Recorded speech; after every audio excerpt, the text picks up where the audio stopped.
नमस्कार, मी प्राजक्ता चिटणीस. आपल्यासोबत आहे दीप्ती आणि देविका. मला सांगा, पहिल्यांदा जेव्हा नाळ 2 येणार हे तुम्हाला दोघांना जेव्हा सांगितलं, तुमच्या दोघांची पहिली प्रतिक्रिया काय होती?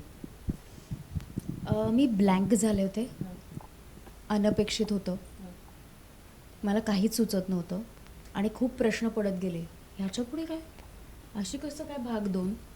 त्यामुळे माझ्यासाठी जग तिथे थांबलं होतं आणि पुन्हा सुरू झालं तेव्हाच जेव्हा मला कथा सांगितली गेली आणि त्यानंतरचा जो उत्साह आहे तो आत्तापर्यंत कायम आहे. माझ्यासाठी तर पहिल्यांदा मला असं वाटलं होतं की कशाला, कारण पहिल्या भागावर एवढं प्रेम केलं आहे, दुसरा भाग पुन्हा असा होईल का? ती गोष्ट तिथे कंप्लीट झाली होती, तर दुसरा भाग पुन्हा आपण असा करू शकू का, असं पहिली रिॲक्शन होती माझी. पण मी ते ऐकलं, त्याचा काय सिनॉप्सिस ऐकला, त्याचं स्क्रीन प्ले ऐकला आणि मी म्हणलं की अरे, हे तर पहिल्या भागापेक्षा काहीतरी अफलातून आहे. आणि त्यामुळे मग सुपर एक्साइटमेंट होती की आपण आता मात्र लोक 100% असं म्हणतील की वा, पहिल्या भागापेक्षा यांनी आणखीन वरचढ काहीतरी दिलंय. तिथे मात्र सुपर एक्साइटमेंट होती. वर्थ वाटलंय. वर्थ. आपलं सांगा, त्या चित्रपटात नाळमध्ये एकच बालकलाकार होता, आता 2-2 बालकलाकार आहेत. 3 आहेत. तर 3 बालकलाकारांसोबत काम करण्याचं म्हणजे थोडंसं त्यांच्याबरोबर काम करणं, त्यांच्या कलाने घेणं, किती म्हणजे मजा किती येते सगळ्या गोष्टींची. आमचं तरी ठीक आहे, पण मला असं वाटतं की प्रोडक्शन पॉईंट ऑफ व्ह्यूने त्यांची खूप मोठी जबाबदारी होती आणि इव्हन डिरेक्शन टीमची खूप मोठी जबाबदारी होती. आम्हाला हे माहिती होतं की आपण कधीतरी आपल्या आयुष्यात लहान मुलांच्या आजूबाजूला आपण सुद्धा लहान झालोय, लहानाचेच मोठे झालोय, तर काय काय होऊ शकतं याची थोडी आपल्याला कल्पना असते. फक्त थोडं असतं, पेशन्स ठेवून त्यांच्या कलेनी आणि प्रेम देत समजवतच काम होऊ शकतं. हे फक्त आमच्या लक्षात आलं. पण आमची पूर्ण टीम सज्ज होती ह्या सगळ्या चॅलेंजला स्वीकारण्यासाठी आणि तीन पोरं अत्यंत ब्रिलियंट आहेत आणि अत्यंत हुशार आहेत. त्यांना माहिती आहे की त्यांच्यावर काय जबाबदारी आहे आणि तरीसुद्धा त्यांना ते जाणवून न देता खेळवत अत्यंत प्रेम आणि शांत पद्धतीने हे शूटिंग झालं. याचा मला आणि ह्या अशा सिनेमाचा आणि अशा डीलिंगचा मी भाग आहे याचा मला खरंच खूप अभिमान वाटतो.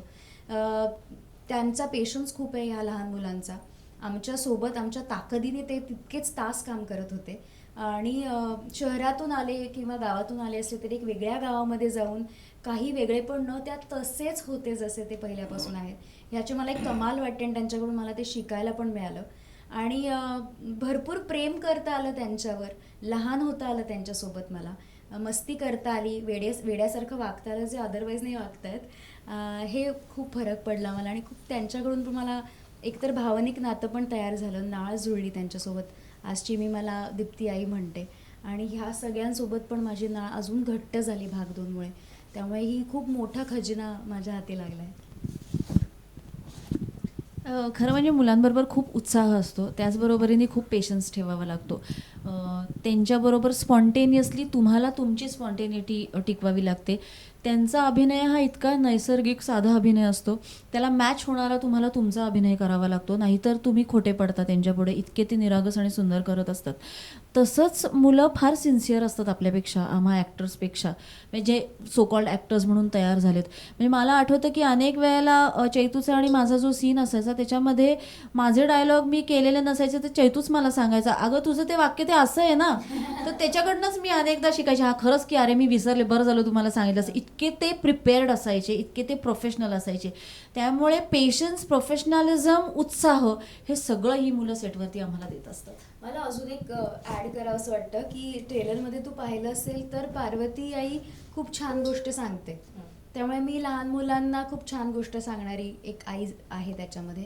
पण ते सीन शूट करत असताना जेव्हा मी कथा सांगायचे तेव्हा ऑर्गॅनिक म्हणजे अगदीच नॅचरली त्यांचे उत्साह वेगवेगळे असायचे आणि ते अचानक मध्येच काहीतरी प्रश्न विचारायचे, मध्येच काहीतरी रिपीट करायचे, पण तो शॉर्टकट न होता स्पॉन्टेनियसली त्यांच्या ते सामावून घेऊन त्याला काय उत्तरं देत देत पुन्हा माझ्या मूळ कथेकडे येणं हा एक मोठा चॅलेंज होता. सुरुवातीला थोडंसं मला दडपण आलं होतं, पण नंतर नंतर इतकी सवय झाली की सर्व समाविष्ट अशी गोष्ट मी सांगायला सुरुवात केली आणि त्याला मी स्वीकारलं की आता मध्ये मध्ये यांची एक निरागसता मला प्रश्न विचारण्याची येणार आहे आणि ते काहीतरी मज्जा करणार आहेत आणि आपण त्यांना घेऊनच पुढे कथा केली पाहिजे. सो ही एक डेव्हलपमेंट माझ्यामध्ये झाली आणि मजा आली मग ते शूट करताना. मला सांग, नाळामध्ये तुम्ही दोघी आईची भूमिका साकारताय, तुमच्या दोघींचं तुमच्या आईसोबतचं रिलेशन कसं आहे? दीप्तीचा एक किस्सा आहे की तुझ्या आईला तू एका गणपतीला घेऊन जायचं होतं, तेव्हा तुझी आई बोलली की मी तुझ्या आई सोबत नाहीये. तो एक भावनिक किस्सा होता. तुझं आईचं आणि तुमचं कसं रिलेशन आहे?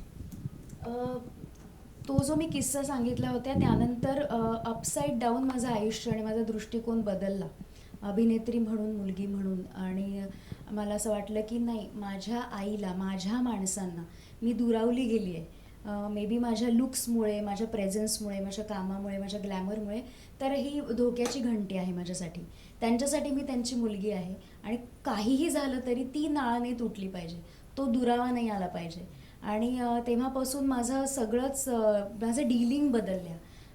आणि मला असं वाटतं की मला ते पटकन जमिनीवर मला आणायला मदत केली. आणि माझं माझ्या आईबरोबरचं नातं हे मी अनेक वेळेला बोलून दाखवलं आहे. आज मी तिची आई आहे, कधी ती माझी आई आहे. आणि हे नातं मला जपायला आणि ते नरिश करायला भयंकर आवडतं. ही माझी पहिली प्रायोरिटी, माझ्या प्रोफेशन सकट मला ती माझी पहिली प्रायोरिटी वाटते. आणि तिने मला जे काही संस्कार माझ्यावर दिलेत किंवा तिने जे काही आयुष्य जगले हे मी उघड्या डोळ्यांनी पाहिलं असल्यामुळे मला आयुष्यावर आणि आईच्या आयुष्यावर भयंकर काहीतरी कमवल्याचा फील येतो. आणि मी कृतज्ञ पण आहे जे काही आयुष्य तिने मला दिलं ह्याच्याबद्दल. आणि आईच कशाला, आईसारखं प्रेम करणारी पण अनेक माणसं असतात. माझा सख्खा भाऊ हा माझ्यासाठी माझ्या बापासारखा आहे, तो माझ्या आईसारखा आहे मला. तर ही आम्ही इंटरचेंज होत असतात आमची नाती असं मला वाटतं. पण आई ही सगळ्यांपेक्षा वरचढ आहे असं मला वाटतं. सगळ्यांसाठी आपली आई स्पेशलच असते. माझी आई माझ्यासाठी फार फार स्पेशल आहे, कारण माझा संपूर्ण बॅकबोन माझी आई आत्तासुद्धा आहे. पूर्वी तर होतीच मी लहान असताना, पण मी कितीही मोठी झाले तरी माझा बॅकबोन ही माझी आईच आहे अजून. आणि ती फक्त माझी आई नाही तर माझ्या मुलीची सुद्धा ती आई आहे. त्यामुळे कदाचित मी सध्या माझ्या मुलीला फार वेळ देऊ शकत नाही माझ्या कामामुळे, माझ्या सगळ्यामुळे, पण माझी आई मलाही सांभाळते आणि माझ्या मुलीलाही ती सांभाळत असते. इतका तो मोठा सपोर्ट आहे. She is a very strong woman.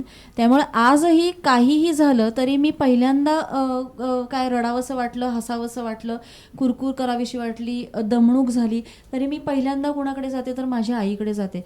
आणि माझी आई ही फार ॲक्टिव्ह आणि उत्साही बाई आहे. त्यामुळे मी रात्री 12 वाजता जरी शूटिंगहून आले आणि आईकडे गेले आणि आईला म्हणलं की मला आत्ता काहीतरी खायला करून जेवायला वाढ, तर 12 वाजता रात्री ती उठेल आणि ती माझ्यासाठी खायला करेल. मग ह्यातलं थोडं जरी माझ्यात आलं आई म्हणून तर खूप झालं. कारण माझी मुलगी 6 वाजता जरी संध्याकाळी मला म्हणली काहीतरी द्यायचं, मी तर सांगते थांब, आत्ता नाही, आता मी दमून आली, आता मला झोपू देत जरा. तर हे आईचं माझ्याशी नातं आहे आणि इतकी ती स्पेशल आणि इतकी ती स्वतंत्र आणि छान व्यक्तिमत्व आहे माझ्यासाठी. म्हणजे ह्या फील्डमध्ये काम करण्यासाठी आम्हाला जे जे काही आमचं सगळं बदलायला लागतं जीवनशैली, त्याच्यासाठी आपल्या आया आधी तयार होतात अहो. आणि त्यांच्याशिवाय हे शक्य नाही. हा केवढा मोठा सपोर्ट आहे आणि हा सपोर्ट पुन्हा होणे नाही. अगदी तुमच्या नशिबाने तुम्हाला तो सेकंड सपोर्ट तुमच्या आयुष्यात पुन्हा वेगळ्या व्यक्तींच्या मार्फत मिळतो, पण असा विश्वास, असा सपोर्ट आणि अशी तयारी आईने पुन्हा नव्याने करणं आणि आपल्यासोबत तिने पुन्हा जन्म घेतला, या सगळ्या गोष्टींसाठी खूप मोठी गोष्ट आहे आमच्यासाठी. मला सांगा, तुम्ही येताय दिवाळीच्या वीकमध्ये, तर तुमच्या दोघांच्या दिवाळीच्या आठवणी काय आहेत आणि एक शुभेच्छा?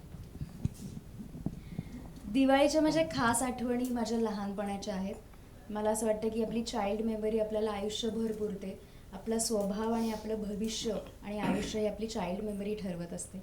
तर मला माझ्या सोलापूर, मी करमाळा सोलापूरची आहे आणि दिवाळीच्या सुट्टीमध्ये तिथे जाऊन सगळे नातेवाईक एकत्र येऊन आम्ही दिवाळी साजरी करायचे. माझे आय हॅव फॉन्ड मेमरीज. आणि माझे आजोबा आमच्यावर, आजी आजोबा खूप प्रेम करायचे आणि ते पान खायचे आणि मग ते आम्हाला जवळ बोलून ते पानाचे लाल लाल डाग इथे हे करायचे. फटाके भरपूर आम्हाला फोडायला द्यायचे. कॉम्पिटिशन असं हे सगळं आहेच. आणि आईच्या साईडनी सुद्धा मामानी दिलेलं भरभरून प्रेम, मिठाया आजी आजोबांनी, हे मला अजूनही आठवतं. मला असं वाटतं कधी कधी मी आईलाही म्हणते की आई तू आजीसारखं ते तसं का नाही करत. म्हणजे जर आई इतकं रुचकर जेवण देत असेल ज्याच्याने मन तृप्त होतं, आत्मा तृप्त होतो, तर आजीचं तर म्हणजे एक थेंब अमृतच असं होतं असं मला वाटतं. आणि दिवाळीला नाळ 1 रिलीज झाला होता, दिवाळीलाच नाळ 2 रिलीज होतो आहे. मी फटाके विक्री करायचे शाळेत असताना. रक्षाबंधनाला मी राख्या करून विकायचे. तर ह्या सगळ्या खूप मेमरीज आहेत माझ्याकडे. सो या, दिवाळी इज ऑलवेज स्पेशल. माझ्या नातेवाईकांना मला भेटायला मिळतं. आता मला फार तयार होऊन वगैरे ह्याची फार हौस नाही, पण तेव्हा तयार होणे, छान दिसणे, नखरे करणे आणि मज्जा करणे, उडाण टप्पूपणा करणे हे मला जे आता नाही करता येत ते मला तेव्हा करायला मिळायचं. सो दिवाळीच्या खूप खूप शुभेच्छा तुम्हाला सुद्धा. प्रदूषण कमी करा, करूच नका. मग ते आवाजांचं असो किंवा ह्याचं असो, दारूचं असो, तर जरा सांभाळूनच राहा आणि काळजी घ्या स्वतःची. पण 10 तारखेला मात्र सहकुटुंब सहपरिवार आमच्या चैतूला, चिमीला प्रेम द्यायला तुम्ही नक्की या. दीप्ती म्हणाली तसं दिवाळीच्या आठवणी काय म्हणलं की पटकन लहानपणीच जातो आपला सगळा प्रवास. कारण आता तर कामाच्या ह्याच्यामध्ये बिझी असतो आणि कधी दिवाळी साजरी होते घरी, कधी नाही होत. याच वर्षी आम्ही संपूर्ण प्रमोशनमध्ये आहोत. आम्ही रोज दोघीजणी असं बोलतोय की फराळाचं काहीच आणलेलं नाही, आपल्या मुलांसाठी कपडे आणलेले नाहीत, आपण घरी काही तयारी केलेली नाही. त्यामुळे लहानपणची दिवाळी हीच आठवते. आणि सुदैवाने आपले आई वडील असायचे घरी, जे आपण आता नसतो. तर आईवडिलांनी केलेला फराळ मी एकत्र कुटुंबात वाढले. म्हणजे एक घर नव्हतं आमचं, पण आमची बिल्डिंग होती अख्खी आणि खाली वर मामा मावशी असे सगळे राहायचे. प्रत्येक दिवाळीमध्ये सगळ्यांनी मिळून सगळे सण साजरे करायचे.